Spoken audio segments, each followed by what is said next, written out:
Hey super friends, and welcome to this very special 24th edition of the GYCO Podcast. You're here with Neil and Martin. Say hello, Martin. Hello, Martin. And would you like to tell the lovely listeners at home where we're standing right now? Or in another land. Another land? Across the pond. Across the pond, in a tiny-whiny place. We're 5 hours in the past, standing in the DC booth at the Javits Center at New York Comic Con! Woo! We made it. I felt like I was going to have to say that it was some sort of arduous journey, but it wasn't really. We got a train to the airport and got on a plane, and then, well, I suppose there was a bit of an arduous journey. 500 hours in a van.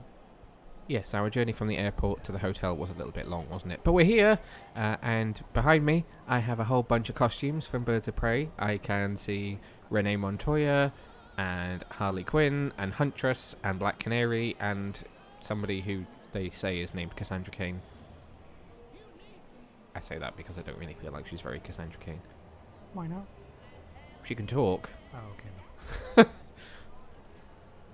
Then we've got a little signing booth that is just in front of us, where we've seen people like Scott Snyder and Jim Lee and Tom King all sitting doing signatures and autographs for fans. There's a lot going on.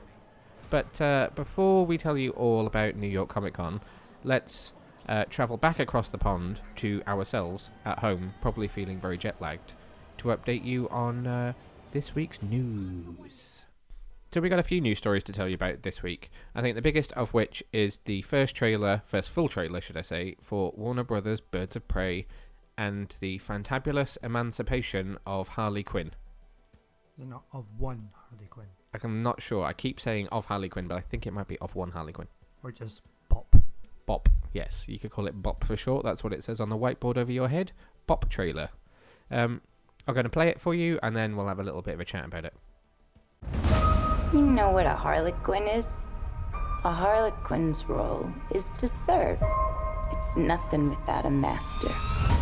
And no one gives two shits who we are beyond that.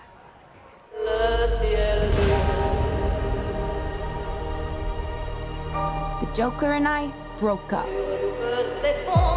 I wanted a fresh start. But it turns out I wasn't the only dame in Gotham looking for emancipation. Spectacular news! Miss Quinn, she belongs to me. Who are you guys?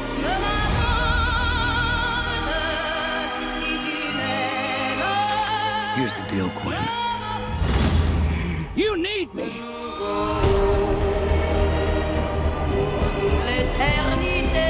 He's after all of us now. None of us are walking out of here unless we work together. What year? You gotta be kidding me. Isn't this fun? It's just like a sleepover. We should order pizza. Big Cosmos. Harley, focus. Okay. I'm the one they should be scared of. Boom!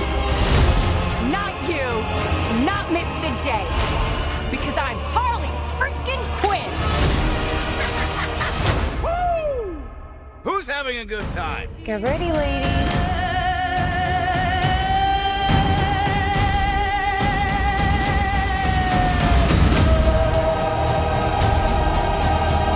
Oh, you're that psycho chick. Don't never call a woman a chick. I'll accept broad, lady, woman, and on occasion, bitch. Bitch? What are you talking What's that about? for me, will you? What did you think of this trailer? It looked nuts. Okay, for a second there I thought you were going to say it looked naff. It's pretty nuts. It wasn't what I was expecting. Okay, so what were you expecting that you didn't get? I don't know, I just wasn't expecting it to be that nuts. Or colourful, or a bit crazy in 80s, and like, in your face. It's very in your face. I think the first thing that stuck out to me was the fact that there wasn't a huge amount of Huntress or Black Canary that were in there. I'm kind of hoping that they're saving that for later and they just want to suck people in by showing them a bit more of Margot Robbie as Harley Quinn. I mean, if you think about what we saw at New York Comic Con, that booth was like, the banners were Harley, the whole booth was Harley Quinn. Which is kind of a shame, because obviously the Birds of Prey should be Huntress, Black Canary, and Oracle / Batgirl. But I hope it's because they want to sucker people in because it's a property that not many people know about. Yeah, it's very much Harley Quinn and the Birds of Prey. Yeah, it is, and there's been a few people who've mocked the logo online to change it and make the Birds of Prey bit really small and make the Harley Quinn bit really big to be like, it's the emancipation of one Harley Quinn and the Birds of Prey. We'll just have to wait and see, really. Interesting that they've not shown off any footage of Black Mask with a black mask on yet. But there was that sneaky bit where we almost saw Black Mask. Yes, there is. So there's a point in the trailer, and if you're watching this podcast on YouTube, I'll put the still in so you can see it. But there's a shot in the trailer where Harley's holding onto the back of Black Mask's car, Cassandra Cain's in the car, and the person she sat next to is trying to shoot Harley through the back windscreen, and you can see what looks like that person is wearing a mask, but it's just out of frame, so I think that is probably him.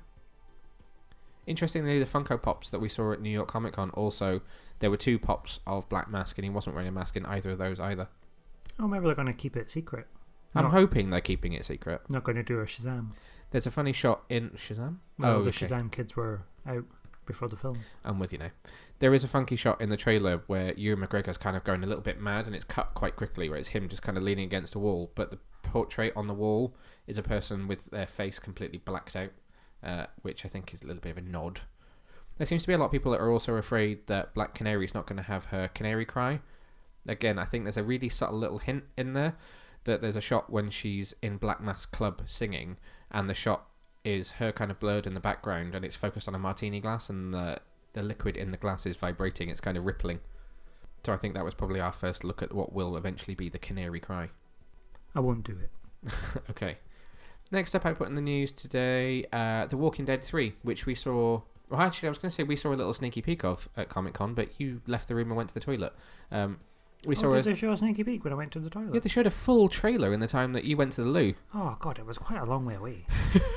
Yeah, there was a full trailer for The Walking Dead 3, which is still unnamed at the moment. But it's been announced that in the UK, it's going to show on Amazon Prime. We got a press release sent through from them to say that they've got the exclusive rights in the UK to show The Walking Dead 3. And actually, it's worth noting that Amazon Prime, whilst we were away, also launched Swamp Thing. So Swamp Thing is now available to watch in the UK, thankfully. You can catch the full season now on Prime UK.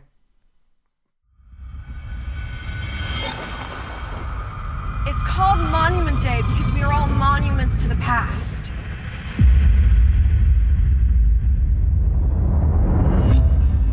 My dad is off laying the groundwork to change the world. To someday, far in the future, get us back to where we were. It may take generations to regain the level of sophistication our science will need, but my father has started the journey for us all. There are 9,671 people here. This is your life. You have to have seen enough to know what that means. The city's like 10 times bigger and cooler than this place. It's all gonna be gone by the time I'm old enough to decide to go see it by myself. We're gonna be gone. We are the masters of our fate! How do we form our fate?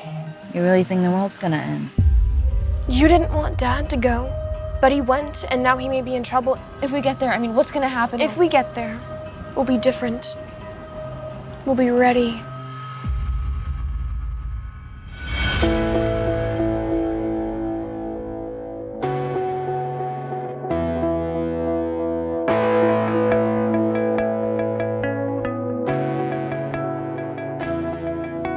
I came out here to see what the world is, start to finish. I don't intend to finish before I start. You should be scared every time. Every single time that you are outside those walls.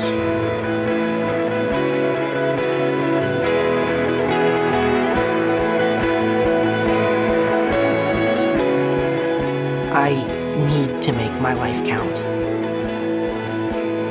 It's all I can do. Really, it's all any of us can do.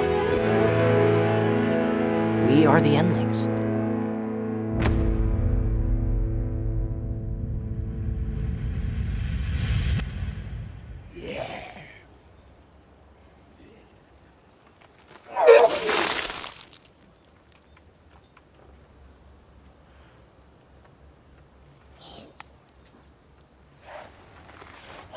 So, that's what you get.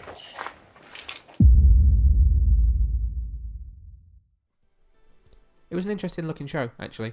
I don't want to say too much about it because they're still filming it and they haven't quite figured it all out yet. But it looked really interesting, The Walking Dead 3. It's very much a teen drama version of The Walking Dead, but with an interesting sort of Stand By Me-ish type premise. So I was slightly confused. So is it set at the same time as the current Walking Dead, or are we in the future? I'm confused because it seemed like it was set in the future-ish, not massively in the future, not like space zombies, but slightly in the future. And they talked about it as if it was, and then later in the same panel, the showrunner said there's no time difference, and that's why there's no technology difference. But there is a slight technology difference because they've lived in a community that's been safe this whole time. Yeah, because they're saying that this is a generation that's grew up without seeing the zombies, but there's no time. Well, I suppose they could say there isn't a time difference in that it's at the end of the current Walking Dead, because that's on what, series 10? Yeah. Yeah, so that's 10. That's a long time. So they're teenagers. So yeah, you could say that they were children when whatever happened, and this is where we are now. And we've only really seen them in Georgia, Atlanta. They've moved around a little bit, but yeah. So this could be another part of the country. Yep. There was a lot of talk at the Walking Dead Universe panel about opening up the whole world to show plenty of different countries and places that we've not seen yet. No release date set for this series as yet, but that is to confirm that The Walking Dead 3 is coming to Prime UK when it's eventually ready to launch in 2020. Plenty of Crisis on Infinite Earths reveals and things that have happened while we've been away as well. We got our first look at Brandon Routh in the Kingdom Come suit, which looks really cool. Looks very accurate to the comics to me.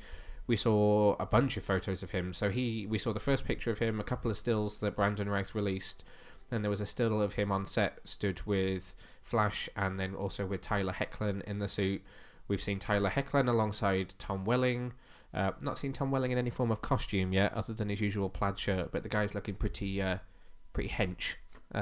So he's obviously been working out, ready to put a costume on. Is that what the kids say? That is what the kids say.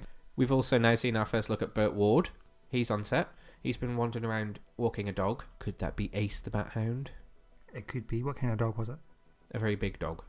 Could be. Was he wearing a red and yellow jumper? He was wearing a red, yellow and green jumper. Love him. Yes. What a man. Well, he's not going to get his pants out, is he? His hair also looks like it's been dyed black. It's really, really, really dark. And I'm sure the last couple of times I've seen him do interviews, he's had more greyish type hair. No real context or reveal to where he is or what it is that he's doing. It's just a picture of him walking a dog. Today, there's news that Tom Ellis appears to have been spotted on set in full Lucifer costume, filming alongside Matt Smith, Matt Ryan. So could we have Lucifer Constantine teaming up? Maybe. We've seen Harrison Wells, Tom Kavanagh suited up as Pariah for the first time. We got the first shot of Diggle's wife suited up as well, because she's now put a costume on. And the Michael Keaton reveal, should it be real? That was quite exciting. I'm a bit sad that they revealed it, though. They haven't revealed it. Someone is claiming that they spotted this on set and took a picture of it, in that they were walking past and spotted a Gotham City Gazette that says billionaire Bruce Wayne to marry socialite Selena Kyle, with a picture of Michael Keaton. So that is not officially revealed, but spoiler revealed if it turns out to be true. I'm trying to think if there's anything else that I've missed off that list. That's quite an interesting way to bring the film universe into the TV universe. Yes. Without actually having to have them there. Yeah. Just have a little... Is it Earth 89? Oh, that would be exciting. We've also seen both the Loises on set. So you've got Bitsy Tulloch from Elseworlds, and you've also got Erica Durance from Smallville. Both have been on set separately, and we've seen them together as well. And there's been plenty of filming going on down at the old Kent farm from Smallville. So there's lots going on there. We've also seen Cress Williams in his Black Lightning costume flying the Wave Rider from Legends of Tomorrow. So that, it was all but confirmed, but that seems to be now completely confirmed that Black Lightning's in on it as well. Where did they learn to fly in the Wave Rider? Probably in the episode. Oh, okay. Last minute desperation. So we've also seen a shot of Stephen Amell alongside Catherine McNamara, that plays his daughter in the future, in the woods, in a sort of Lian Yu type place with Diggle and Constantine. Many different pairings are happening as we speak right now on that set. A few shots of Batwoman, but she seems to be on her own, and a few shots of Supergirl and Flash together filming a few scenes, but none of like the core cast of people together yet. Very exciting times ahead. And we're only about 8 weeks away from the first episode of the crossover airing now, I think. God, is it that soon? Yep. Now the shows are back on because it's about episodes 8, 9, and we've had most of the episode 1s. So I think it's episode 8 of Arrow and 9 of Supergirl, Batwoman, Flash.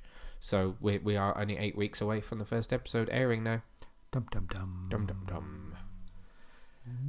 Last up for the news today is a Marvel story that happened almost right after we released our last podcast, which was the news that Spider-Man is back in the MCU. Having left the MCU for a brief period of time, he has now returned. Sony and Disney have now managed to do a deal. We kind of understand that Disney now has a larger share of the box office, so apparently Sony is still going to get 75% of the film's box office receipts. Disney will now get 25%, but will also now contribute 25% of the budget. So Spider-Man 3, is what we're calling it at the moment basically, is now scheduled to arrive in cinemas on July the 16th, 2021. Tom Holland will be back. No news on whether the director will be back, but I would imagine having done the last two, he'll probably be back as well. No confirmation as to whether the Venom rumour is true or not. So the rumour was that Venom was one of the bargaining pieces that Sony wanted to get Venom into the Marvel Cinematic Universe. But no news on that one as yet, but production rolls ahead on Venom 2. Happy to have Spider-Man back? Well, that was always going to happen. Call me cynical. Cynical? Sony just had to sit back and wait, really, didn't they? Yeah, they did. I mean, we don't know exactly what was the thing that came unstuck on that one, but yeah, it was bound to happen eventually. Although the rumor is that this really is only for one more solo Spider-Man film and one more appearance in another Marvel movie, and that Feige is supposedly working on an exit strategy to get him out because he's worried that this is just going to keep happening until there's either completely no deal or is a deal. So supposedly we're looking at a exit strategy for Spider-Man at this point to take him back out into his own universe again. So not set him up as a new Iron Man. No, so we may slightly have to backpedal on Spider-Man 2, but watch this space and we'll find out in July 2021. That's all for the news for this fortnight, and we are now going to go back in time to ourselves over in New York to tell you all about New York Comic Con. So where do we want to start in this ginormous venue of comicness? From the beginning. Okay. So we arrived here on Wednesday night. We had a couple of hours to just chill out and hang around. We were going to go pick up our tickets, but it took forever to get from the airport to the hotel, so we didn't end up doing that. We had a little wander around New York, but we've been here before. And then Thursday we hit the convention center. I had to collect 13 tickets, which it took a little bit of time, didn't it, to figure that one out. That poor woman at the desk wanted to hit you. Well, I'm sorry, but, you know, I ended up buying tickets for myself, you, Tasman, and for her fiancé, Andrew, who came along yesterday for the Saturday. I didn't realise that meant that they had to count out 13 individual cards and activate them. Individually. Although, as it turned out, she didn't explain to us one crucial point about the tickets, which was that each individual card was associated with someone's email account. So we've all been booking ourselves into panels that other people have been getting emails for because we don't know who's who. Yeah, caused a bit of confusion. It certainly did. So what was your highlight of Thursday, day one, first day in the convention centre? So we got to go to the DC Meet the Publishers panel, which was always fun to see Dan and Jim. Nothing too revelatory at that one. They announced the new Joe Hill line. They did, which starts releasing on Halloween, I think, or that'll be the Thursday, so it'll be the day before, the 30th of October, the first of Joe Hill's House of Horrors line for DC. It's a 6-part series that starts with an issue called A Basket Full of Heads. They talked quite a lot about that one at the panel we went to on Friday as well, didn't they? Yeah, they did. They're really pushing it. They did, but I suppose it's Halloween, so it's that time of year, so it's big on their agenda at the moment. I'm trying to, in my head, keep straight what we saw at the Meet the Publishers compared to what we saw at DC Nation that was the next day. There were some revelations at Meet the Publishers at DC Nation, which I'll talk about in a sec, but What else did we touch on? I suppose the publishers, Jim, made a solemn promise to protect Nightwing. Oh, he did. It got a little bit awkward in the room. It did get a little bit awkward at the room. A fan asked the question of what are they doing with Nightwing at the moment with the whole Rick Grayson thing, and what Jim said was, look, I'm a huge Nightwing fan, and I am going to do everything within my power to protect that character. I tweeted that. And he did say that it was you will see a normal Nightwing again next year. He did, yeah.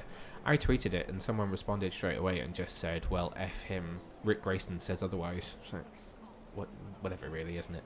Yeah. There's obviously a plan with what to do with the character. It was a good Q&A session in that one.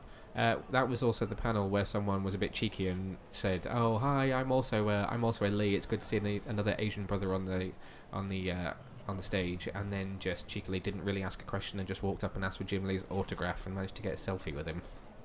There's a few cheeky people like that across the weekend. Got away with it though. He got to stand on the stage and sit next to him. He did. I can listen to Dan DiDio talk for hours because I think he's a really charismatic guy, and I think it's great with those two in charge because they really understand things from a writer's perspective and an artist's perspective at the same time. There's a lot of really interesting things to say about the young adult line as well.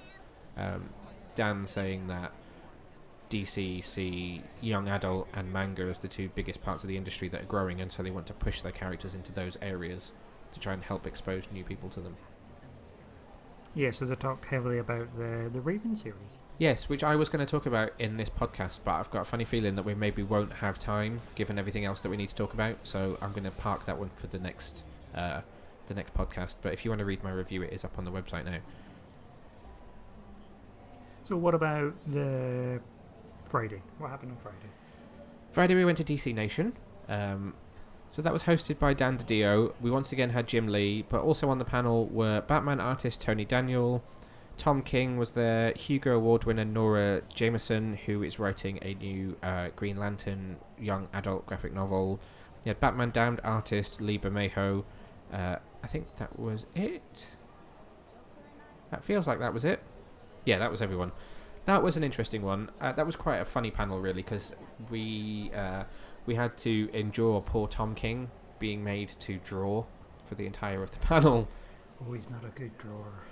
He's not, but it was really funny. So Dan tasked Jim and Tom with drawing a whole bunch of sketches that would then be given out to fans during the Q&A. So as they were sketching, Dan was asking a lot of questions to each one of them. There was a lot of interesting tidbits of information. So Tom talked about moving on from the main Batman and moving on to his Bat-Cat series that starts in January to wrap up his story. He seemed really thankful for being able to do 85 issues of Batman in one whole complete run. You had Lee Bermejo that did the artwork for Batman Damned, who talked at length about how he doesn't feel like his artwork is dark, but he is starting to realise that actually maybe it is. He talked a lot as well about wanting to write more stories. He's written a few in the past, but doesn't really see himself as a writer. And Nora Jameson, that was sat next to him, was saying to him, "Do you write?" And he said yes. And she said, "So you are a writer then? Just that's it. Don't let anyone tell you otherwise." It was interesting listening to her talk about her new Green Lantern book that's coming out next year. So that is, I think it was a brand new Green Lantern that she was talking about. It sounded like it was a female Green Lantern who is in a very far-flung galaxy where rings don't quite work as they should do. And she wanted somebody who was still a Green Lantern but slightly depowered so that they couldn't just solve every problem with a ring. So it's kind of a slightly Wild West-esque Green Lantern helping this new part of the universe that we've not seen before. And Tony Daniel was just a really nice guy to listen to, talk about all the different things that he's worked on in the past. So I think that was probably my Friday panel highlight. And what about the timeline? Oh, of course, the timeline that we're not really supposed to talk about. So, towards the end of the panel, they unveiled their new DC Comics timeline that tells the 3 ages that goes right back to the beginning of DC continuity. So something that they'd been hinting about through both of those panels was about how bringing the JSA into Justice League, bringing the Legion into Superman comics, and re-establishing those parties was all part of bringing a new cohesive timeline to the DC universe. And then they spoke about how Doomsday was going to tie it all together and the outcome of Doomsday. Yep. And so then that all culminates in this new timeline that they've been working on for like the last 12 months. And it goes back to the beginning, slightly controversial in that the first hero to emerge is now Wonder Woman. A lot of people think it's Superman, but the official DC continuity is now that Wonder Woman emerges and comes to America first, which would be right, because that would be sort of World War One, World War Two. Yeah. You don't have Superman at that point in time. And then it was hard to tell because it was just being projected on the screen and it was very, very small text. I did take some pictures of it, so if you have a look on Twitter, you'll be able to see them, but there's not very much you can make out. And it runs right through the 3 different phases, so there's like a pre-crisis, crisis, post-crisis, to bring you right up to date, and also jumps into the future to tell some of the things that we already know are set in stone that will happen in the future as well, like Batman Beyond. I nearly called it Batman of the Future, and Legion and things like that. But it was interesting because I had seen it before, had I not. You had. It was in the background in Dan's DC Nation interview on last month's DC Daily's DC Nation slot, because he once a month appears on the show to talk about what's happening in the next kind of 4-week period. And the last time he was on, it was recorded in his office, and that timeline was behind him. Because I spotted a cover for Batgirl Year 1 that appears at the very top. So at the very, very top of the timeline are a few important covers to do landmarks. So there's one of the covers from Batgirl Year 1 sits next to a Titans logo, because obviously those two things happen at a similar point in time. And at the time I remember thinking, what is this timeline that's sitting behind Dan DiDio here? And he didn't comment on it. And when he did show it on screen during the panel, he kind of, I think, tongue-in-cheek said, nobody take any pictures and don't show this off. And after a few minutes, probably only maybe 5 minutes of it being on screen, he said, right, we'll take that down now. And it was like, we won't talk of that again, but clearly there are very big plans for the wider universe to make sure that everything ties in. And there's a lot of work going on there in terms of making sure that they're happy with their universe and how all their characters are placed. I mean, that's a lot of effort. It's a long game. Somebody asked them how long it took to put it together, and Jim just said, we've got a great team that really care about this stuff. God. I mean, it'd be nice if they, once it's all done, if they did release it. It would be great to see it and to read through it. I could spend hours studying that, because there was different... Obviously, there's 3 different phases. There was like 3 different sets of lines, so I don't know if that's like a Prime Universe, Multiverse, Black Label. I don't know how it quite works, but there was a lot of stuff that was on there. You could quite easily get lost in it for a very, very long time. It'd be quite a nice sort of marketing thing to do as well, so if you're new to DC and you don't know where to start, like, well, yes, let's just go to the timeline. Yes. Dan also announced that he's coming back to writing comics with a new Metal Men series, which was, we were shown some preview artwork from it, which looked pretty cool. There's a new member of the Metal Men team that's being introduced who's made of Nth metal to tie everything into Dark Knight's metal and the rest of everything that's been happening in the DC universe, so that should be pretty cool. That's coming end of this year, I think. Yeah, so. I think it's at December. I've got a few shots from the preview artwork, which again are on Twitter if you want to take a look. I'm trying to think if there's anything else on that panel. I don't think so. I think that's all the major headlines. What was your Friday highlight? So I suppose my highlight on Friday was, I'm going to say Artist Alley. Oh, okay. It was very cool down there. It was crazy busy though. It really was busy down there. But I like to see all the names that I can't pronounce. I'm like, oh, that's what they look like. It was funny because we were walking along and I was saying to you, oh, you said that wrong on the podcast. Oh, you've said that wrong on the podcast. I mean, you always get an Artist Alley at things like MCM, and we've walked around Artist Alley at San Diego before, but this felt like a really heavy-hitting list of names. We had like Scott Snyder and Greg Capullo and Sam Humphries, James Tynion in the Force, Clay Mann, Frank Miller, Brian Azzarello, not that he was there, but his name was there, Tom King. It was just like, what Mitch Gerards. It was just like everyone was there. And they were actually there. Yeah, it was crazy. So I have to admit, I was a little bit of a fanboy, and I did get a picture with Scott Snyder, and I did get a picture with Tom King. I was ticking off my little list of Batman writers from my list of people to meet. Both of them were really nice as well, which was also really cool. Tom King especially, actually, was really nice. I chatted to him for a couple of minutes. You'd run off to the toilet again. Or inopportune moments for you to run away. You gotta go when you gotta go. So that's a good point. You missed... Okay, just putting this aside for a second. You missed the DC timeline because you went for a wee. You missed Tom King because you went for a wee. You missed the trailer for The Walking Dead 3 because you went for a wee. Your bladder missed some quite heavy events. But it's very difficult to find a time to go to the bathroom in these places. Yes, this is true. Especially when the queue's like 45 minutes. Anyway, that's quite enough of your bladder talk. Tell us more about Artist Alley. It was just a magical place with lots of nice artwork, which we may have brought some back with. We didn't buy too much. I thought we would have bought more, actually. So we brought back 3 prints, all of which were from Chris Anker. You might know him as comics artist and inker, best known for his work on Marvel Comics, X-Men, Runaways, Captain Marvel, and his 2014 redesign of Spider-Woman. He also did an issue of Young Justice for DC earlier this year. So we have Nightwing, we have Red Hood, and we have a Robin. So we've got a Dick Grayson, a Jason Todd, and Tim Drake, I think it is. It definitely doesn't look like a Damian. I'm going to say it's Tim Drake purely because it's probably from his run on Young Justice. Yes. So we look forward to putting those up on the wall when we get home. Yeah. I just hope they don't get creased in the suitcase on the way back. It's always a concern. We'll wrap them up. So, Saturday. Now, what could we possibly have done at New York Comic Con on Saturday? Now, we wanted to go to the Angel reunion panel, although disappointing to find out that David Boreanaz wasn't a surprise guest. But we did later on get to see the cast do a little presentation on the live stage, so we still got to see them. So we went straight to Madison Square Garden, to the Hulu Theatre, and queued up for The Walking Dead, although that wasn't something that we were necessarily there for. But we saw the Walking Dead panel, which was interesting. They showed us the first 5 minutes of the Season 10 premiere of The Walking Dead. We had quite a lot of the cast were there. I'm not going to read out all the names because I haven't watched The Walking Dead since Season 8 and I don't quite remember who everyone is. But Norman Reedus was there, Jeffrey Dean Morgan was there, and Denai Guerrero was there, which was really nice because it was her last Comic-Con because she's leaving as Michonne this year. And there was a huge standing ovation for her from the whole cast as well as people that were in the room as well. There was a lot of love for her, which was really, really nice. Yeah, and there was a surprise guest as well. There was a surprise guest. Which I'm not sure if that was really a surprise or was it planted. I would say it was a plant in terms of the presenter knew that she was there. I don't think the cast knew that she was there because Norman Reedus looked like he was going to cry. I would presume that they knew what there was going to be announced, but I don't think they maybe knew that she was going to be there. So during the Q&A session, somebody went up who was dressed as Negan, but with a mask on so you couldn't see their face. And they asked a random question, which was like something like, "Can I come and get a selfie?"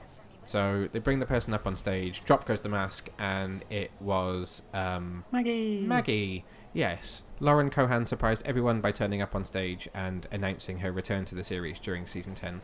Sounds like it's a permanent return as well, given that the show that she left for has been cancelled. But that must mean that they've worked out their financial issues that were the reason why she left in the first place, because that was the rumour that she, being the female lead, was not happy that she wasn't being paid the same as her male counterparts. So nice to have her back. And yeah, Norman Reedus seemed pretty excited and upset at the same time in a very sort of emotional way to have her randomly just appear like that on stage. So we had about an hour and a half of The Walking Dead, and then they talked about The Walking Dead 3, which we will have just told you about during the news section, but it looks really interesting. They showed us a full trailer, which I think has been released now, actually. I forgot to follow up to see if it was, but I think IMDb posted it. It has no titles yet because the program isn't named. The cast came out and talked a bit about it. There's some slightly awkward comedy in the trailer that I didn't feel very at ease with. A lot of it felt like The Walking Dead, but with a younger cast. But there was a shot at the end of the trailer which was really awkward, where one of them sees an empty, because they're not known as walkers, for the first time, and she goes to stab it, but before she stabs it, she vomits on it. And then you get that really awkward comedy pause where you know that something funny is about to happen, and then the zombie just goes, "Ah!" Like it's almost like it's pretending to choke on her vomit, and it's funny, but it didn't feel very funny. So I'm not really sure about the tone of that show from that, but as far as I could tell, they've only shot a few episodes, so it's still very much figuring out what it is. But it certainly will be interesting, based on the premise, to see something slightly different. But the real reason that we were in that room was the panels which came next. What were they for? Oh, yeah, I can't remember. No? No. Wasn't anything major, was it really? No. So you had Season 3 of Star Trek Discovery, and then a panel for Season 1 of Star Trek Picard. I don't really know how I didn't weep like a baby. I think you did a little bit. I might have inside. So first up, they had so it was the Star Trek Universe panel. Although it focused on Discovery and Picard, they didn't touch hugely on Lower Decks or any of the other things that are going on. Although they did announce that they announced all the release dates for the next set of short treks, and then also revealed that the first short trek dropped during that actual panel, which was focusing on Number 1 and Spock's first day on the Enterprise. Can I just point out that this is why I missed the Walking Dead trailer, so I could have a pee before Picard. Ah, okay. Well, that makes more sense. That was strategic on your part. It was a strategic wee. So, the Star Trek Discovery panel, we had the producers of the show, including Alex Kurtzman, who is running the Star Trek universe. Then we had Sonequa Martin Green, who plays Michael Burnham. We had Saru. We had everyone was there. Everyone. I'm forgetting names because I'm too excited for remembering it. But basically, the whole major cast of the series was there, including the guy that has just played Manchester Black in Supergirl that's joining for season 3. We got a new trailer which failed to play properly the first time and looked really arty, but the sound had just cut out. Well, I thought that was on purpose. I thought, oh god, maybe she's lost her hearing because we're in the future. I just thought it was really arty because everything was in slow-mo, so I thought, why would there be sound? Because it's in slow-mo and you could still hear the music, you just couldn't hear dialogue. So I just thought it was a really arty trailer. But we got to see some more of what's happening with the USS Discovery once it arrives 930 years in the future. Definitely not the landscape that I expected to see them arrive in. So I need to go back and watch the season 2 finale, but she must arrive separately to the rest of the ship, because it seemed like there were some shots of her in like a shuttlecraft and her hair kept changing.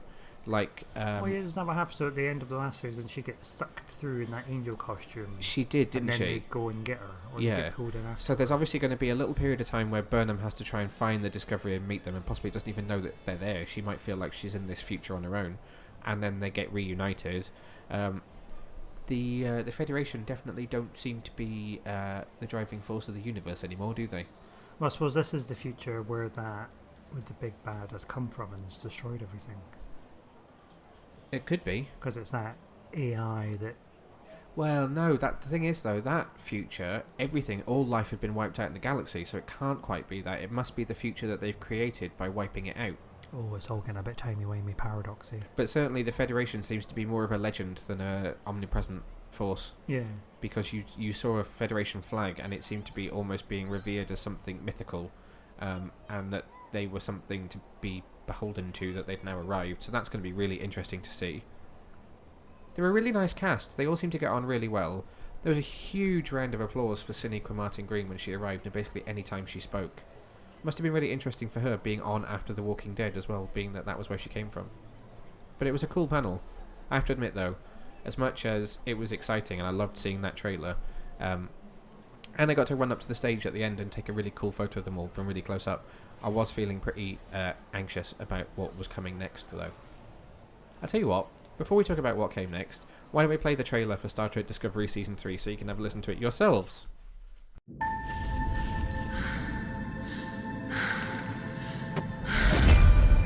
I've spent a year searching for that domino that tipped over and started all of this. You believe in ghosts. What does that mean? That badge on your shirt.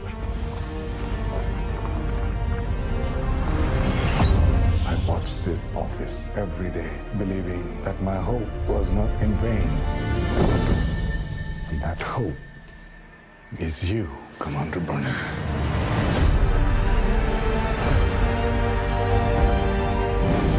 This ship bears the name Discovery. She has carried us into the future. And it will be our privilege to make that future bright. Let's see how this plays out, shall we?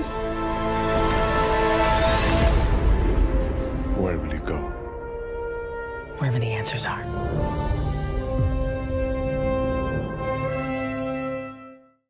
Highlight moment of the trailer, or even that part of the Star Trek panel for you? Just Discovery? We're not talking Picard just yet. I think it was interesting that they said that they will not be going back to their normal time. I think they said that not long after Season 2 finished, but it's interesting that they're deciding to stick with that, and they're very much going to stay in the future. I wonder if that is to give themselves some creative freedom from that time period. They were very clear that they didn't want to upset continuity. And I think the thing is, and I said this, didn't I, sometime after that panel, that I felt like perception online about Discovery is often that it's like Star Trek Light or not very well respected Star Trek, as if it's just some other people attempting to do something in the Star Trek sandbox that doesn't really work. But that was a packed theatre. there wasn't a spare seat in the house, and everyone absolutely rose to their feet for that cast and loved that cast and everything that they did, and it's completely changed my perception of it. So I now wonder if moving them to a separate time period is to allow them to keep going for as long as they can. Yeah, because they're so far in the future now that they're not going to upset continuity. So then you have to worry about, is it the Kelvin timeline? Is it the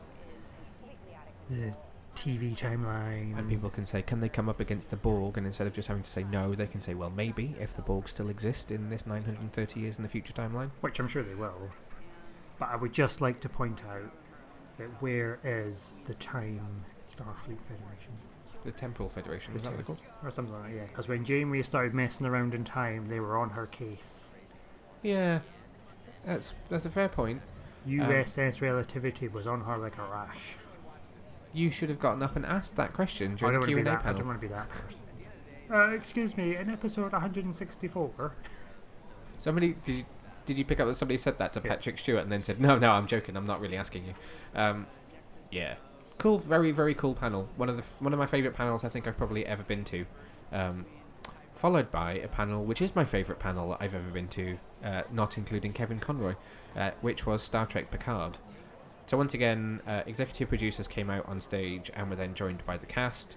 So we had, we didn't have any Brent Spiner, we didn't have any Jerry Ryan, unfortunately, but we did have the new kind of younger cast that are joining Picard, and Sir Patrick Stewart. Now, there is no way to explain just how well received he was when he entered the room, so I recorded it, and I'm going to play the video for you right now. So if you're watching this on YouTube, you'll get to see it. If you're listening to us on any other platform, you'll get to just hear the sheer amount of screaming, which may or may not include myself. Probably heavily your screaming. Give it up! MSG welcome for Sir Patrick Stewart!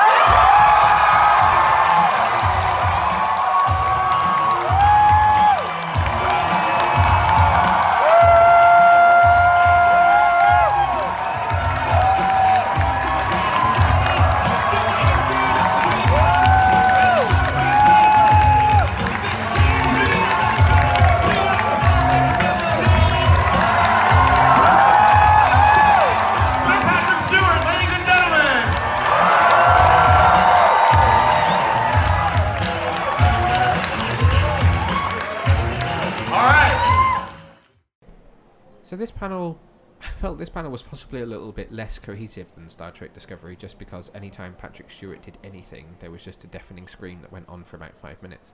So they kind of chatted for a little bit just about the show, and then he said, oh, you know, when we came out at San Diego Comic-Con, all this stuff came out straight away, that people found out that we played an exclusive trailer, and they were all going, oh yeah, I remember seeing that. And then he said, but we needed to do something special for New York Comic-Con as well. Roll the video! And I don't know that anybody really watched that trailer for the first time they played it. I think it was just, again, about 2.5 minutes of people just screaming with excitement. Because you saw Data, you saw Riker, you saw Troy, you saw 7 of 9. There was so much that went on in that trailer. It was crazy. It was an emotional roller coaster. Even just sitting next to you during that trailer was an emotional roller coaster. I mean, I think I probably clawed holes in your leg every time something happened. Because it was just, oh my god, every moment of it was just amazing. So I was quite glad that when it finished, he then just sort of stood up and said, roll it again!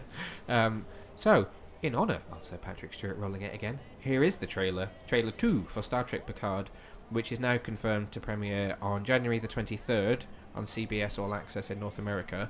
That most likely means that it will follow the same pattern as Discovery and will premiere in the UK on the 24th, and that will be on Amazon Prime, not on Netflix, because it's on a different platform. So here is trailer 2 for Star Trek Picard.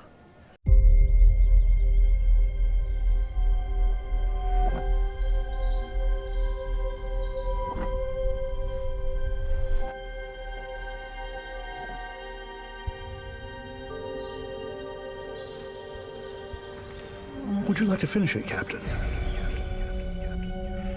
I don't know how. That is not true, sir.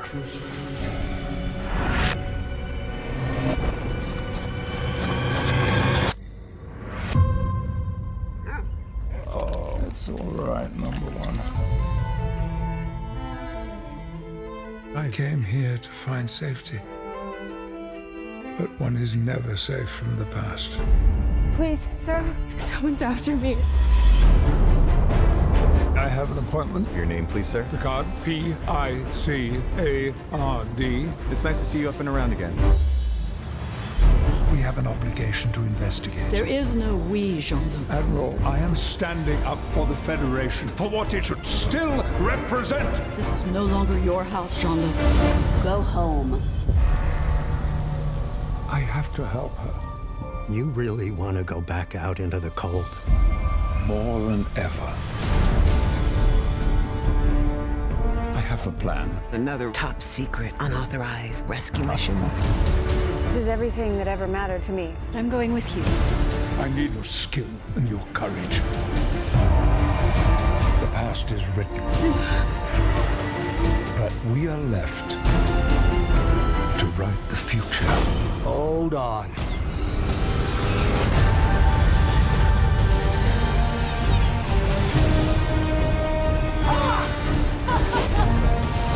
She was sent for a reason. I'll get the information we need. I help people who have no one else to help them. Dad! What? Come out here! Stop yelling! It's Jean-Luc Picard! Hello, Will.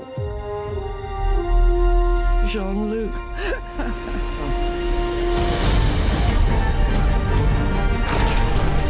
We all have a story, just waiting to be claimed. Thank you for not trying to talk me out of all this. Believe me, I know better.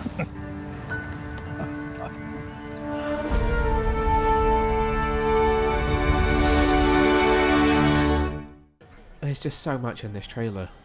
We could so spend much. a whole hour just talking about the trailer. But I know. Well, no, we won't. We won't completely go through it all. Give me your 3 top highlights now. Go quick, really so- fast. Number 1. I'd like to know who the person is that 7 of 9 is holding and crying over. Yep, very good. Number 2. What? Let me finish. Is that a stand-in Chakotay, or is it a child of if they stay together? It's not Chakotay because he's too young. Yeah. Point 2. You said his name wrong. What did I say? You went Chakotay. It's Chakotay. Okay. Point 2 would be seeing Riker and Troy. That was really nice to see them. Interesting that his house looks very much like Kirk's house from Generations. There's a similar sort of reflection there of Picard walking in on someone in their little country mansion. Making eggs. Making eggs, yeah. Clearly Riker and Troy have had a child because you hear the kid go, "Oh, it's Captain Picard!" Whilst Deanna's doing a bit of gardening out the back. That was nice. They're obviously living a happy life. And then I think point 3 would just have to be all the action. I thought this was going to be a relatively slower paced story, but there was a lot of action in this. I'm sure they mentioned that it was going to be 10 episodes from that panel as well. So it seems like it might actually be quite a balls to the wall action thriller of a Star Trek series. Yeah. I'm going to ask you what your top 3 points are in just a second, but I'm going to have a bonus 4th point, which would be for the soundtrack in this trailer. I really, really like that cello piece of music that plays at the beginning. Don't say it. I can see you wanting to go cello. There's a just really nice soundtrack, and I hope that is something that we actually get to hear in the series itself, because I also think that Discovery has a really great soundtrack as well. I do love a bit of a cello. So, your top 3 Picard trailer moments. Number 1, go. The dog. Number 2. 7 of 9. Number 3. Data. Is it Data? Is it B9? Probably a dream, so probably Data. Looking a little bit older, a little bit rounder. Wig's not quite in the right place, but you know. Well, it's a dream sequence. Everything's a bit hazy in a dream sequence. This is true. Yeah, it's the first time we're seeing Data in full-on HD, other than remastered HD. Anything else from that panel that you really enjoyed? It was just a blur of Patrick Stewart for me. Just everything of Sir Patrick of Stewart. Once again, I ran up to the stage to get some photos of the cast, kind of just all having a little hug on stage at the end, which was very cool. Got a little nod from Sir Patrick, which was very nice. I don't think I've ever seen you and Nicola move so fast in my life. I know. Yeah, it was very exciting. Absolute highlight of the weekend. I just remember like a sea of coats and bags being thrown at me. Holdies! Run! Sunday. Highlights on Sunday. We did the Star Trek activation, which was very cool. Yeah, got a little badge. So yeah, my denim jacket, which if you see me photographed when I appear at random events, I'm always wearing my denim jacket, and I now have a Starfleet Visitors Pass on it. we got to go around a little installation of props, which are partly from Picard but other Star Trek series, and then stand inside a 3D transporter, like weird video activation thing. Nicola did say I can post it, so I will. Again, if you're watching this on YouTube right now, you will be seeing us all react to the transporter. But if not, head over to YouTube and find the around 45-minute mark in this podcast, and you will get to see us look really silly in a small room watching a video wall of transporters. I really wish they would have let us do it twice. Oh, really? Why? Because then I could have prepared my responses. I wasn't really sure what was happening. Okay. So I'm just like, oh, wobble. We weirdly beamed down and then beamed back up, and then suddenly we were in space and someone was shooting at us. But there was like this weird like warp bit as well. Yes. Which I was very confused. What else have we been up to today before we unfortunately get kicked out of here and sent home? Batman. So today it was a bit of a tough choice for today. There is a Warner Brothers panel which is happening now over in the Hulu Theatre where we saw Star Trek, which is like Riverdale and Nancy Drew and a couple of those other shows, but they're also showing the premiere of Harley Quinn in full and the premiere of Batwoman with a cast Q&A session, but we don't know who's here for Batwoman, so I don't know if it's Ruby Rose or not. It'd be cool if it is, but we took the decision that we wouldn't go to it because there was plenty of stuff that we needed to do here still. So instead, we've just come out of a Batman Beyond 20th anniversary panel with Kevin Conroy and Will Friedle. Sadly, no Bruce Timm, but James Tucker and Alan Burnett, two of the producers of the show, were there, and the absolutely wonderful, lovely Andrea Romano, who's the voice director, who did everything from Batman the Animated Series right through all the animated movies up till sort of 2 or 3 years ago. And it was hosted by Gary from Warner Brothers Home Entertainment, who I love. Gary is awesome. I just love a Gary panel. He was very strict. He was, yes, but rightfully so, because so what he did was when it got to the Q&A portion of the presentation, he asked very specifically. He said, "We've got 24 minutes left, and we want to do Q&A. We want meaningful questions. So I want you to come up to the microphone, tell me who you are, because we've got some stuff to give away, and ask your question. We don't want to hear how much you appreciate the work that these guys did, because you being here is appreciation enough." And a couple of people tried to, and he cut them off, which was great, because actually when you think about that Star Trek panel, in the context of that panel, it was lovely because they were all being told how great they were, and I felt like they deserved that because they get a lot of stick for what they do at the same time. But not a lot of questions got asked at Star Trek. It was mainly just giving love for it. But in the context of like LGBTQ representation and things like that, which is nice for them to hear, for people to just say, "Oh, Kevin Conroy, you're my favourite Batman," feels like beating a dead horse, because everyone knows Kevin Conroy is the best Batman. So we had some good questions about things that they remembered, favourite episodes. It was interesting to learn that they all did random other voices. So we've heard the Kevin Conroy story a million times about how he's the first voice you ever hear in Batman. But to know that all of them did other characters, like the person who played Julie. Julie? No, she did play Julie. She was Julie in Friends. Yeah. That's what we learned. That was the revelation of the panel. Like, oh my god, that's Julie from Friends. She's the voice of Dana. Google her name for me because I can't remember off the top of my head and I feel really bad. But to learn that she was the voice of every female TV presenter in the whole of Batman Beyond was quite interesting. And that Will Friedle did scenes playing off against himself was quite interesting as well. That actually Andrea got him to do one particular scene where he didn't even stop in between. He was just jumping from line to line, being two different characters. Go, what was her name? Julie from Friends is called Lauren Tom. Lauren Tom, that's the one. She didn't get to say very much during that panel, which was a shame. No, bless her. Almost kind of, because the focus was so much on Kevin and Will that she was just like, oh, I'm here. They've got a really great dynamic, though, even after all these years, which was really nice. And Kevin had flown in directly from the set of Crisis on Infinite Earths as well, so lots of people were surmising things about the fact that he had a beard, that his Bruce Wayne will have a beard, and was Will flying back with him to the set. That would be amazing. But we saw them twice.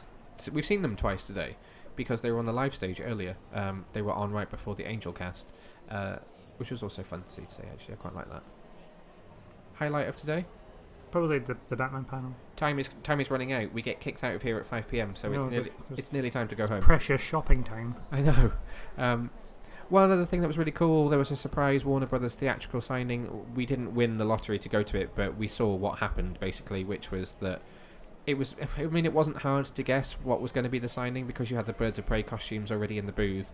But yesterday, the Warner Brothers booth went from this huge black curtain being behind the Birds of Prey characters to a huge pink curtain, and the signing stage went from just a normal backdrop of DC characters to a Birds of Prey backdrop, so it was so obvious what was going to happen. And even all the stuff in the trophy cabinet went from generic. It went from black and white. It went from all the black and white Batman statues to black and red Harley Quinn statues. So it was just so clear what was going to happen. But they surprised everyone who'd won for this theatrical Warner Brothers signing with Margot Robbie, Jenny Smollett, who's playing Black Canary. You had the girl that's playing Cassandra Cain, and you had Rosie Perez, who's playing Renee Montoya, who all came out and did the signing. Sadly, no Mary Elizabeth Winstead. She wasn't there, so no Huntress. But that was also really cool. Okay, so that's probably all of our panel things. My other highlight of the weekend was waving at Amy Dallin from DC Daily and throwing her off while she was filming, which I apologised for on Twitter, and she replied and said, "No, it's okay. Hope you're enjoying your con." At least she waved back, and it ended up in a really awkward edit when the live show came out. No, I know. Look, we all know that I watch DC Universe, and we all know I love DC Daily, and I love all of those hosts. So I saw Hector and Amy filming a sequence, and I couldn't help it. I just waved. And I did feel a bit bad, but when I went to the toilet during DC Nation, obviously I wasn't allowed back in the room. Yes. So I had a little wander back round Artist Alley by myself, and I got to see Humphreys. You saw Sam Humphreys, who I didn't get to see. I was going to say hi, but he had a massive queue of people waiting to see him, and he was very, very chatty. I was going to say, looking at his Instagram story, he spent a lot of time chatting to people, so actually that's really nice that they got to. I sadly didn't get to, but one day, Humphreys, I will get to meet you.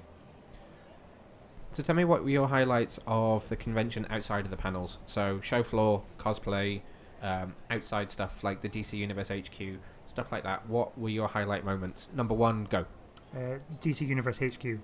Yeah? Yeah, because that was really cool, even though we got to go into the VIP lounge, or members only lounge. So technically I was allowed in the members lounge because I'm a member of DC Universe. It also meant that I managed to pick up all 6 of the limited edition Harley Quinn animated series pins, which I was very excited about. But yeah, we did bring you and Nicola and Chris into the lounge. But no one checked, we just sort of wandered in, like, oh, hello, come in. I took free posters and everything. Because they had like couches out, they were showing BTAS. Yep. They had free snacks, so that was cool. Yep. And then upstairs was the Harley Quinn art gallery. Oh, it was so cool up there. Amanda Connor was up there doing an interview for the press, who, everyone knows as one of the Harley Quinn artists. I love Amanda Connor's artwork. So that was really, really cool to see. And you got to do that thing with the baseball bat, which I didn't do. So when you entered, it was kind of a flow around the room in a sort of anti-clockwise direction. And it started out, it was like a history of Harley Quinn through artwork. So it started out with character sketches from BTAS, some original cells from the series as well, which was really cool. There was concept art from Suicide Squad as well as Birds of Prey. There were props there, so Harley's rollerblades, her mallet was there, as well as her bat, her baseball bat. There was also quite a lot of production art for the animated series, as well as just some art inspired by. And then when you got to the end, there was a little activation that you got to do where you got to put yourself in a trailer for the animated series. So they announced that it's going to be premiering on November the 29th on DC Universe. That's when the first episode will air. I have a feeling that's the same day that Titans ends. So I think we might have a day where we get 2 new shows on the same day. Or it might be that it's the week after. I could be wrong. So I got to hold one of the prop bats from Suicide Squad and swing it at the camera, and then in the video it like paint splatters the screen. It's like Harley Quinn coming soon.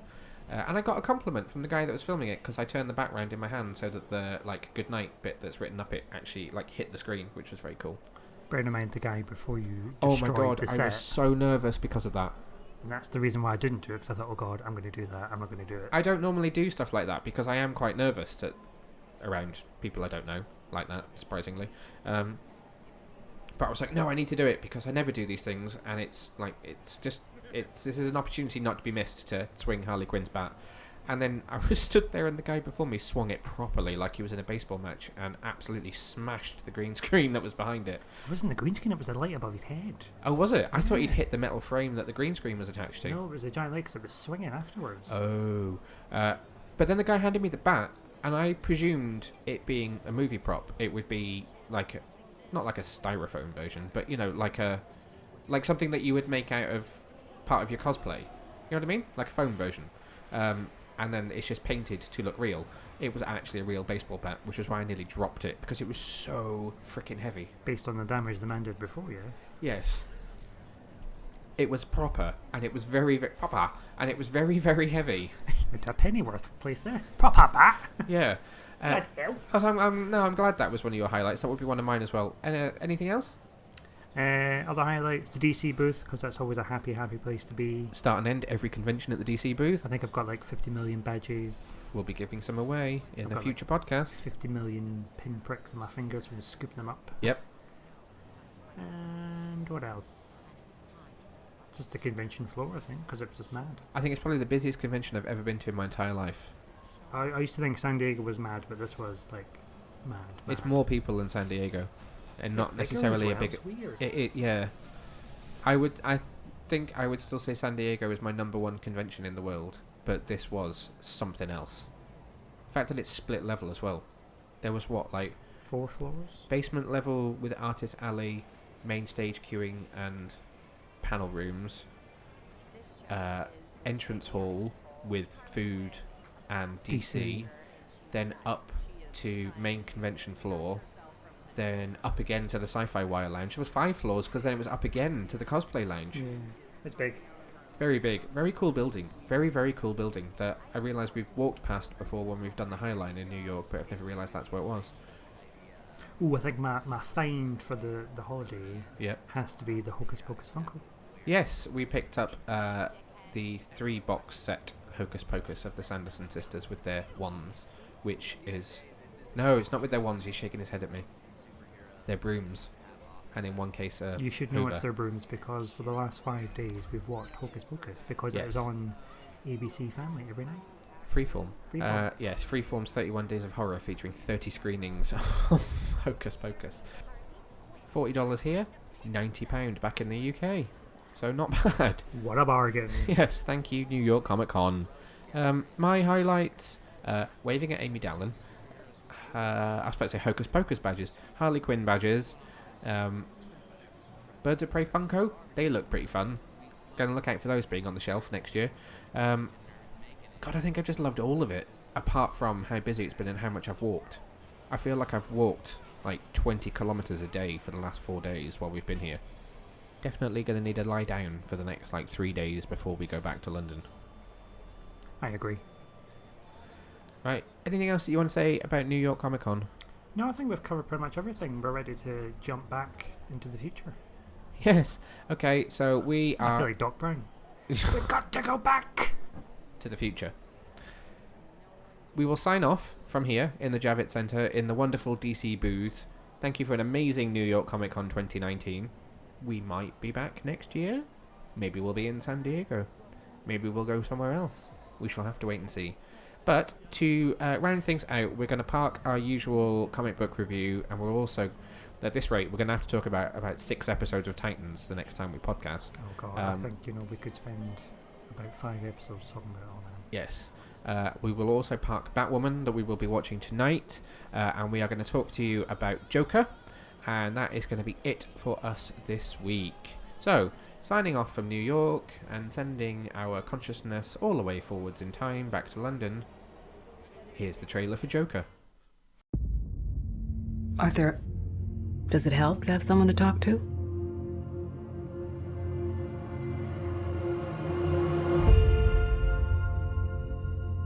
My mother always tells me to smile and put on a happy face. She told me I had a purpose to bring laughter and joy to the world. Hey, stop them!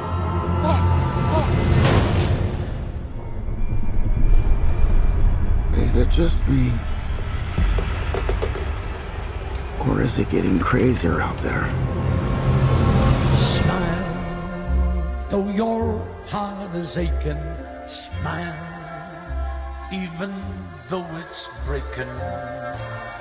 When there are clouds in the sky, you'll get by. What? If you smile to your fear and sorrow, smile. And maybe tomorrow you'll find that life is still worthwhile.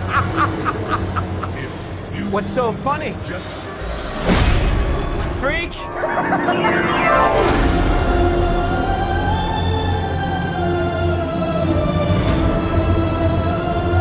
Gotham has lost its way. What kind of coward would do something that cold-blooded? Someone who hides behind a mask.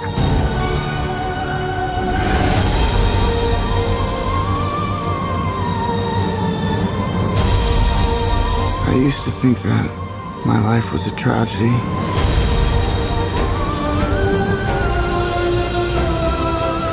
But now I realize it's a comedy.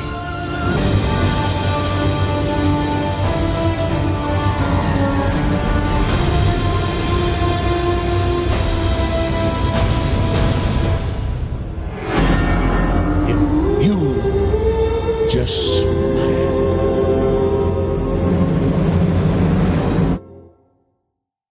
So Joker is directed by Todd Phillips. It stars Joaquin Phoenix as Arthur Fleck / Joker, Zazie Beetz, and Robert De Niro. It's in cinemas across the globe now, so you can run out and see it. It is the #1 movie globally as we speak, having broken the record for the biggest October weekend, the biggest weekend of everyone who's in its career, the biggest Monday in October, the biggest Tuesday in October, and most likely to be the biggest second weekend of October of all time. Congratulations, Warner Brothers. Well done. What do we say about this film? Firstly, actually, a huge thank you to Warner Brothers for inviting us to the UK premiere, because it was one hell of a night, and we got quite a lengthy Q&A session with Joaquin Phoenix and Todd Phillips, which was very, very cool. And I ticked something off my bucket list, which was to go to a premiere hosted by Edith Bowman. What a woman. And you were standing behind her on the way out as well. Yes, yes, I was. How exciting that was. Which I didn't realise, because like, oh my god, it was Edith Bowman. And like, oh, she's right behind me. Yes. Awkward. I loved this film. I hoped that I would, and I really, really did. There were times when I felt very uncomfortable watching it, and there were times that I had to slap myself, not physically, mentally, from beginning to feel sympathy towards Arthur Fleck when he didn't really deserve it, but it certainly made me think quite a lot about society and classism and how this set of circumstances could easily happen in everyday life.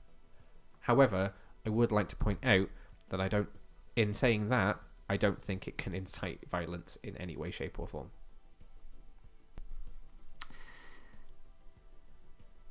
That's a very, yeah. The reason I say it is there are a lot of reviews that have spoken negatively about the film, suggesting that it could incite violence. There was the protest from the family members of what happened at the Dark Knight Rises shooting, which I get. I can understand their sensitivity at seeing another Joker on screen, particularly being portrayed as someone who is quite violent. What I don't believe is that anyone will watch this film and leave it wanting to commit acts of violence. In all honesty, it's just a representation of what can happen in society when you have somebody who has an affliction like Arthur had, and how a particular set of circumstances can push him into that kind of situation. If his circumstances had been different, it would have turned out differently. I just think there's a very fine line between people's perception of this film as being inciting or representative, and I fall very much on the side of it represents a situation, not incites a situation. What were your thoughts on this one? It's an interesting debate, I'll give you that. It's very interesting. I'm very much on the fence. Oh, really? On the debate, not the film. The film was amazing. Yeah. Okay. So I've never been so stressed in a cinematic experience in my life before. What was it that made you stressed? Just that everything. It was just really stressing me out, but it was just so good and so stressful at the same time. I thought, oh my god, I know what's going to happen. When's it going to happen? It's going to happen now. It's not what's going to happen. Oh god, it's happened. Yeah. I will put a spoiler stamp on this one because it's been in the cinema for a week and a bit now, so I'm sure plenty of people that are going to be listening to this will have seen it. But it's always good to have a spoiler warning. The fact that part of the film centres around a talk show very much put me in mind of The Dark Knight Returns, which made any scene featuring Robert De Niro feel quite stressful, just because I felt like I knew what was going to happen. And actually, I was pleasantly surprised by the outcome of it, because it didn't happen the way I thought it would.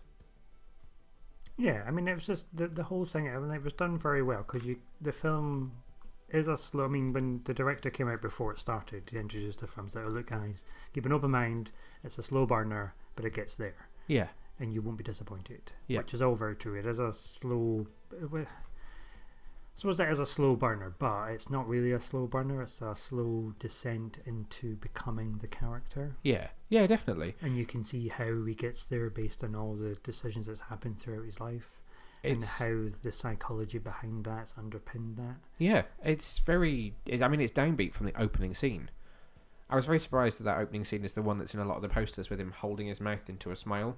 But even if you listen to what's playing in the radio behind him, when it's like, so we have a garbage strike, the rubbish is piling up in the streets, we have a plague of super rats, we've got no government funding, everything is just, it just beats Arthur down from the very beginning. His circumstances are just set out for him to not succeed in life unless he put the effort in. And that was the thing with him. He didn't there was no motivation to get himself out of that situation.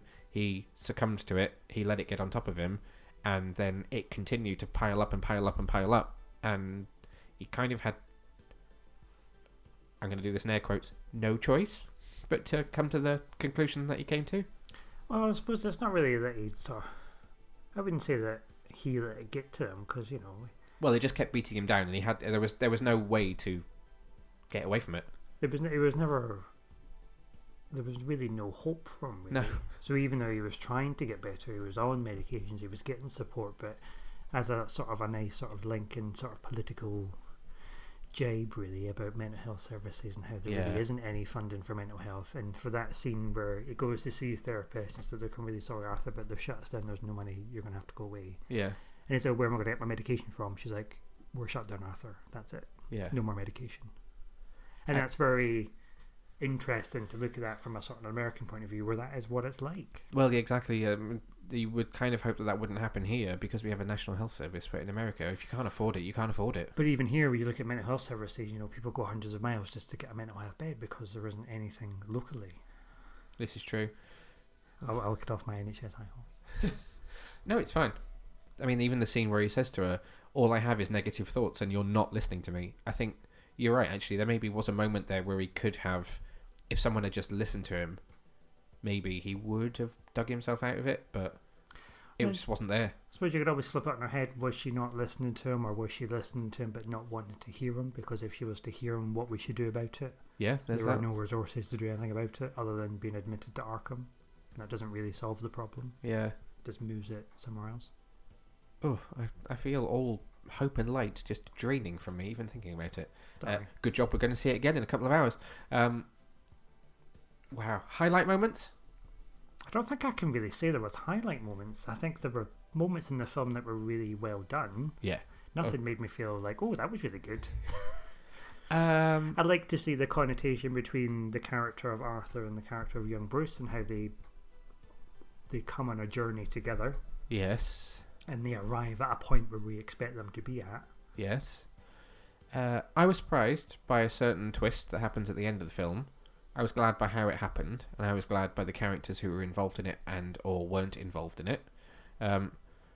But wow, I mean, that I about fell off my chair at that point.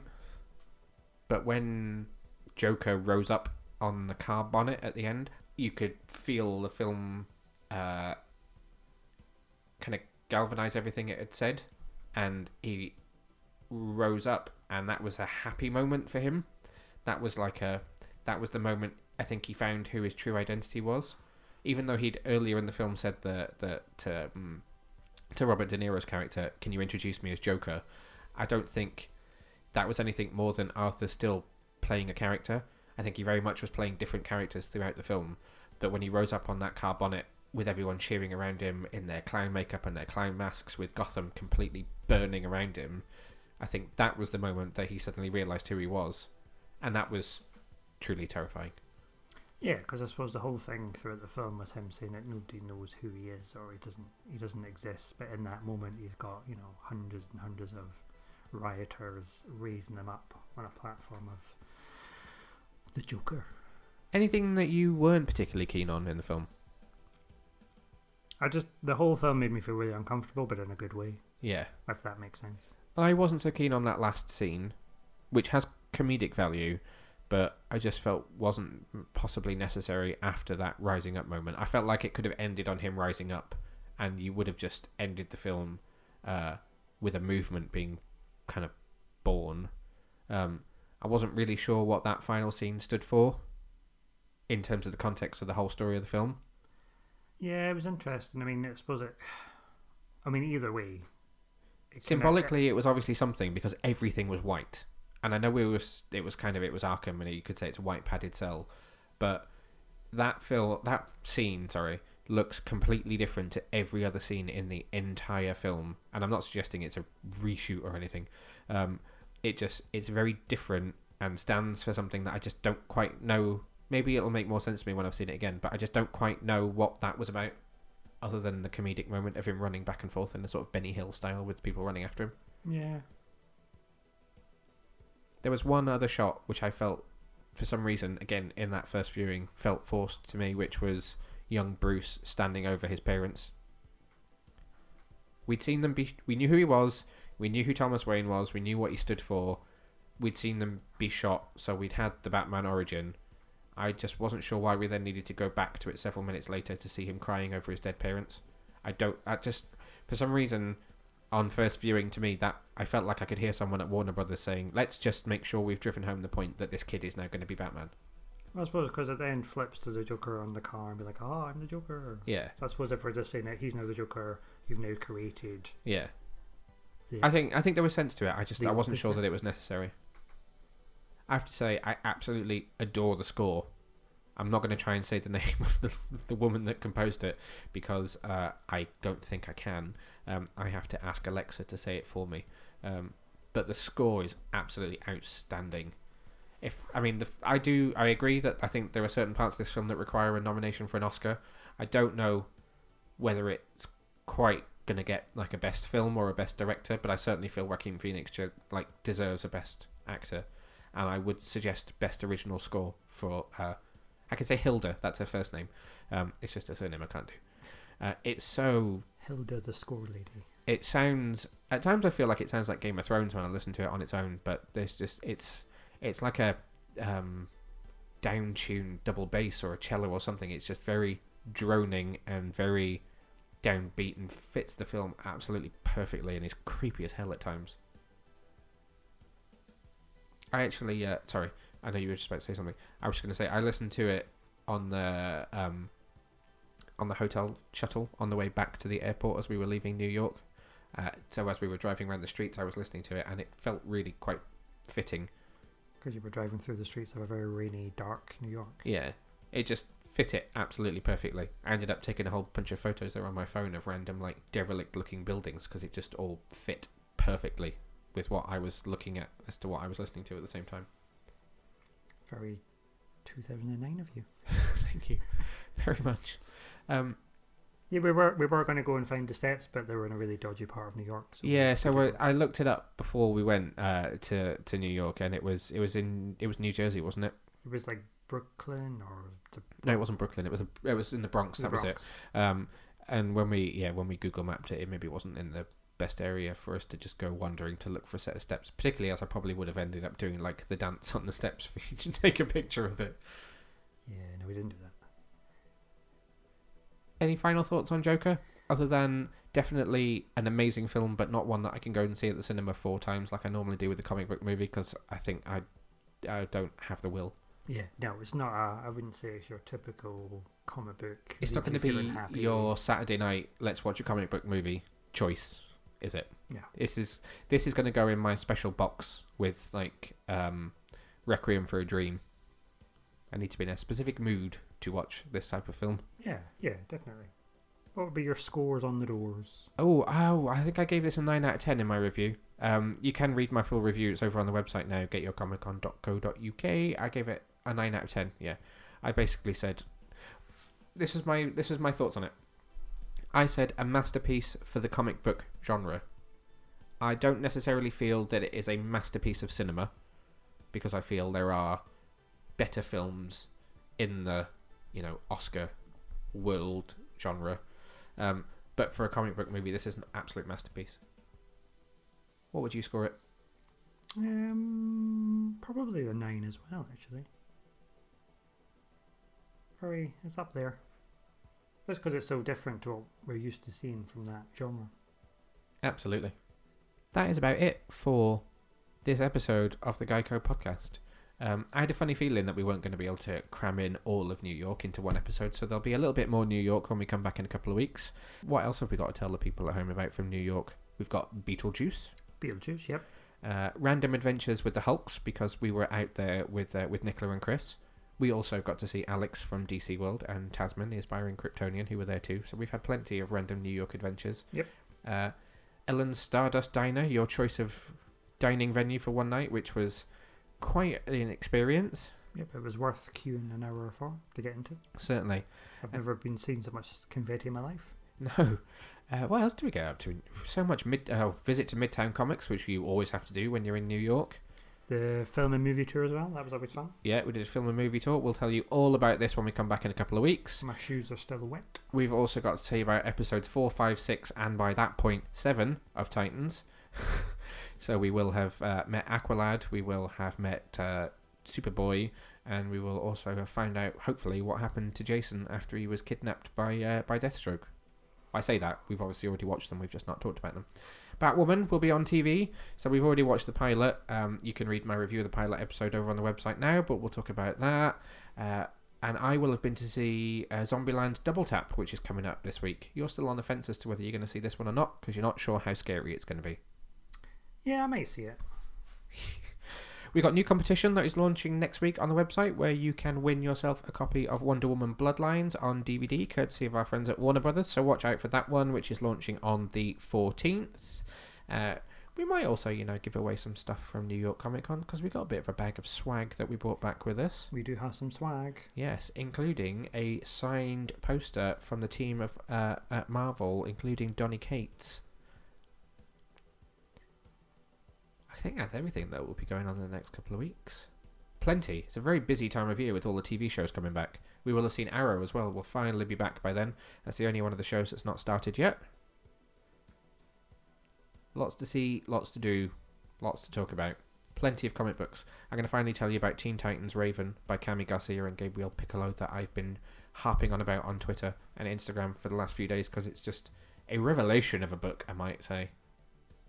Got anything that you want to tell us about comic book wise that you've got lined up? Maybe. I'm reading a lot of... I'm delving into the archives at the minute, so I'm reading a lot of classic Tim Drake, so maybe talk a bit about that. I've managed to read 5 volumes in the space of a couple of weeks. Cool.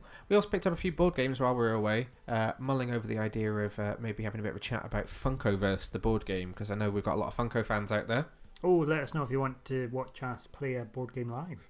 Oh, I can also tell you that Claire has told us that she wants to see it, so really? Okay. The demand is there. But we anyway, have to invite some additional players. That is enough for now, because we need to go and see Joker again. So until next time, bye!